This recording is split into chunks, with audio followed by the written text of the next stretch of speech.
Good morning students. जैसे इस पाठ में अब तक हमने पढ़ा कि हमारे भोजन का पाचन हमारे मुंह में शुरू हो जाता है और फिर हम मुंह में उसे चबाते हैं।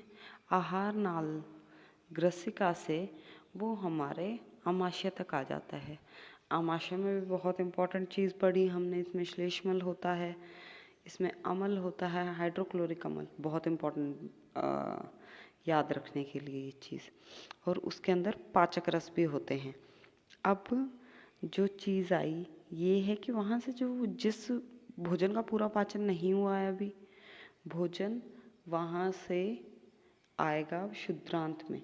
और शुद्रांत ऐसी जगह है जहाँ पे भोजन का संपूर्ण पाचन होता है और जो पाचित भोजन है उसके अंदर से पोषक तत्वों का अवशोषण भी शुद्रांत में ही होता है। तो एक ही क्वेश्चन आपका हर बार बनता है कि आहार नाल के कौन से भाग में भोजन का संपूर्ण पाचन होता है, तो इसका उत्तर होगा शुद्रांत। चलो अब शुद्रांत के बारे में थोड़ा सा विस्तार से पढ़ लेते हैं। शुद्रांत 7.5 मीटर लंबी पाइप है। प्लास्टिक की पाइप नहीं है। हमारे शरीर के अंग बहुत ही कोमल होते हैं, तो ये पाइप बहुत ही कम जगह में कुंडलित होकर फिट हो रखी है।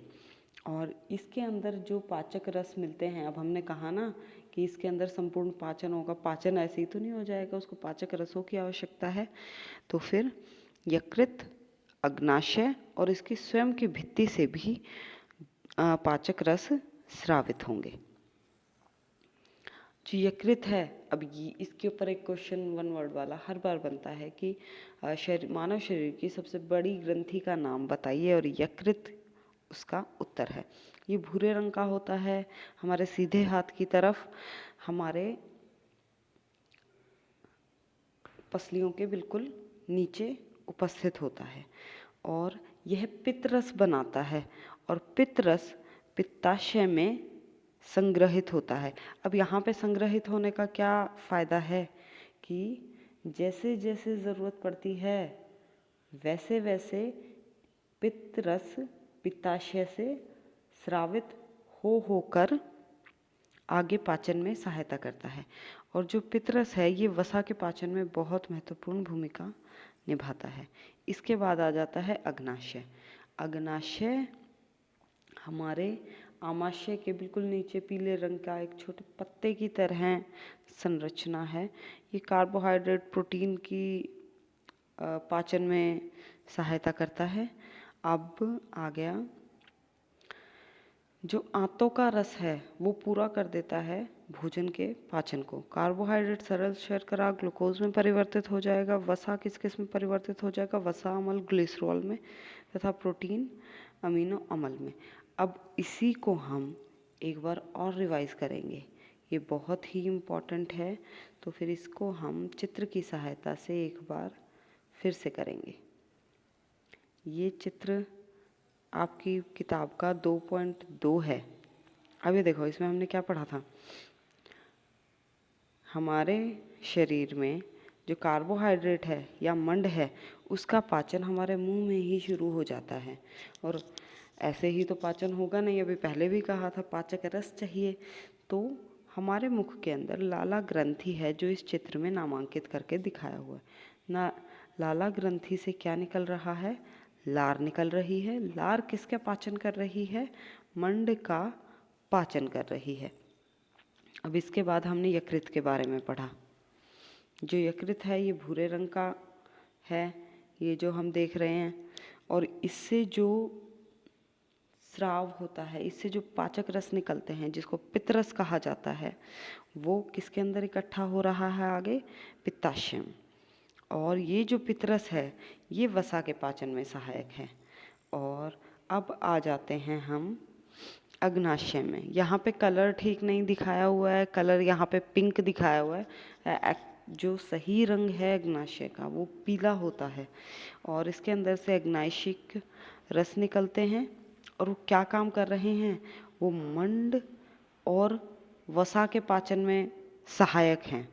और यहाँ हम आएंगे जो शुद्रांत है। जैसे ये आप देख रहे हैं, ये कुंडलित नली थोड़ी सी जगह में फिट हो रखी होती है, इसको शुद्रांत कहते हैं। अब यहाँ जो शुद्रांत के रस होते हैं, पाचक रस, वो क्या करते हैं, मंड को सरल शर्करा में बदल देते हैं, वसा अम्ल और ग्लिसरॉल में। और इसके अलावा शुद्रांत में और क्या होता है, जो प्रोटीन है वो अमीनो अम्ल में टूट जाता है। तो यहाँ पे हमने देखा कि शुद्रांत के अंदर मंड, कार्बोहाइड्रेट बोलते हैं जिसे, वसा मतलब चिकनाई, और प्रोटीन, इन तीनों का पाचन शुद्रांत में हो रहा है। इसी कारण से कहते हैं कि शुद्रांत में भोजन का संपूर्ण पाचन होता है। अब भोजन तो पच गया, भोजन पचने के बाद क्या होगा, भोजन के सिर्फ पचने से तो बात नहीं बनती ना, भोजन तो हमें हमारे शरीर में चाहिए सब जगह। तो जो भोजन है वो अवशोषित होगा हमारे जो छोटी आंत है या शुद्रांत है उसकी आंतरिक भित्ति में। और यहाँ पे एक बहुत ही इंटरेस्टिंग सी बात आएगी कि ये जो मैंने यहाँ पे आपको समझाने के लिए छोटा सा ड्रॉ किया है, इसको सभी समझने की कोशिश करें कि यह एक आवर्धित मतलब बहुत बड़ा करके दिखाने की कोशिश की है आप सभी को कि जो शुद्रांत है उसके अंदर वाली भित्ति के अंदर उंगली नुमा संरचनाएं उभरी होती हैं जिनको दीर्घरोम कहते हैं। और ये जो दीर्घरोम हैं इनके ऊपर और आगे छोटी छोटी छोटी छोटी संरचनाएं उभरी हुई होती हैं, जिसको बड़ा करके मैंने यहाँ दिखाया हुआ है। अब आप इसको देखेंगे तो आप इसके अंदर देख रहे हैं लाल, नीली, पीली, ऐसे इसके अंदर लाइंस बनाई हुई हैं, ये हैं रुधिर वाहिकाएं।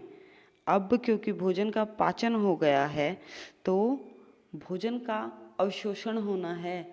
जितना अधिक सतही क्षेत्र होगा उतना ज़्यादा भोजन के पोषक पदार्थ अवशोषित हो पाएंगे।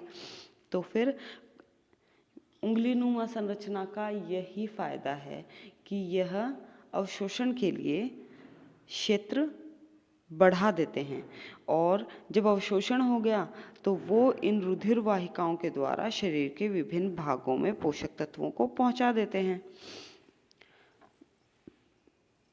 अब इसके बाद आ गया, हमने अब तक पढ़ा था, अभी तक हम पढ़ रहे हैं कि भोजन का पाचन। भोजन का पाचन हमने क्या देखा, जो जटिल पदार्थ है वो सरल पदार्थ में टूटना, जटिल का सरल में टूटना पाचन कहलाता है। और जो अब सरल पदार्थ में तो टूट चुका है, मतलब भोजन का संपूर्ण पाचन होने के बाद जो पदार्थ बना वो सरल है। तो ये जो सरल पदार्थ है ये शरीर के विभिन्न भागों में जाकर जटिल पदार्थ में वापस बनने लग जाता है। इसको स्वांगीकरण कहा जाता है, इस प्रक्रम को। तो जब जटिल से सरल में परिवर्तित होगा तो वो पाचन है, और सरल से जटिल में जाएगा तो फिर वो स्वांगीकरण है। अब देखो, भोजन का पाचन हो गया, और भोजन का पाचन अब जब कोशिकाओं के अंदर, कोशिका के हर एक कोशिका तक ऑक्सीजन गैस जाती है जब भी हम श्वसन करते हैं, और ये बहुत ही इम्पॉर्टेंट है। ये श्वसन का एक प्रक्रम है जो एक लाइन में यहाँ पे लिखा गया है कि कोशिकाओं में उपस्थित ग्लूकोज का विखंडन ऑक्सीजन की सहायता से कार्बन डाइऑक्साइड और जल में हो जाता है। इसका अर्थ क्या है कि जब हमारे शरीर में ऊर्जा की आवश्यकता होती है तब उस समय क्या होता है, हम, क्योंकि हमारे पूरे शरीर में लाखों करोड़ों कोशिकाएं हैं और हर एक कोशिका तक ऑक्सीजन गैस पहुंचती है जब हम सांस लेते हैं।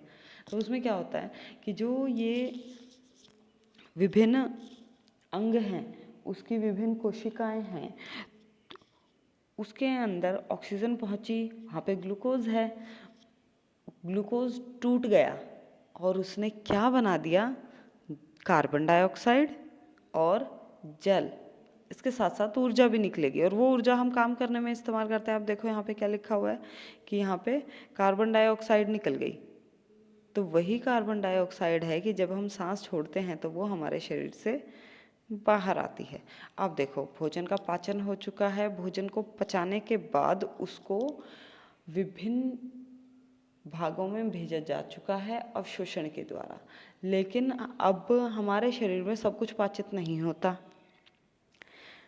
उसके बाद जो बिना पचा भोजन होता है, मतलब जो वेस्ट है, जो हमारे शरीर से बाहर आना चाहिए, क्योंकि अगर हमारे शरीर में रहेगा तो हमारे शरीर को उसका बहुत ज़्यादा नुकसान होगा, हमारे शरीर के लिए हानिकारक होता है।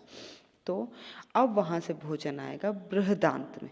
बृहदांत होती है बड़ी आंत, और ये शुद्रांत से काफ़ी चौड़ी होती है, लेकिन उसकी लंबाई कम है। हमने शुद्रांत के बारे में क्या पढ़ा, वो 7.5 मीटर लंबी है, और जो बृहदांत है ये केवल 1.5 मीटर लंबी है। और इसमें क्या होता है, जल और लवणों का अवशोषण हो जाता है, और उसके बाद जो अर्ध ठोस मल होता है वो हमारे शरीर से मल द्वार द्वारा शरीर से बाहर आ जाता है। और इस प्रक्रम को, जिसके अंदर हमारे शरीर से वेस्ट बाहर आता है, जिसका हमारे शरीर को कोई ज़रूरत नहीं है, इसको हम निष्कासन कहते हैं। और सभी बच्चे इसको थोड़ी और अगर हम जनरल भाषा में कहें तो निष्कासन क्या है, हम सभी सुबह फ्रेश होने के लिए जाते हैं तो इसी को निष्कासन कहते हैं, कि हमारे शरीर को जितनी ज़रूरत थी खाने पीने में से, जो कुछ भी चाहिए था वो हमारे शरीर ने ले लिया, और बाकी जो इस्तेमाल नहीं हो सकता वो शरीर से बाहर निकाल दिया। तो पाचन के बाद हुआ निष्कासन। उम्मीद करती हूँ सभी बच्चों को ये बहुत ही अच्छे से समझ आया होगा। Thank you.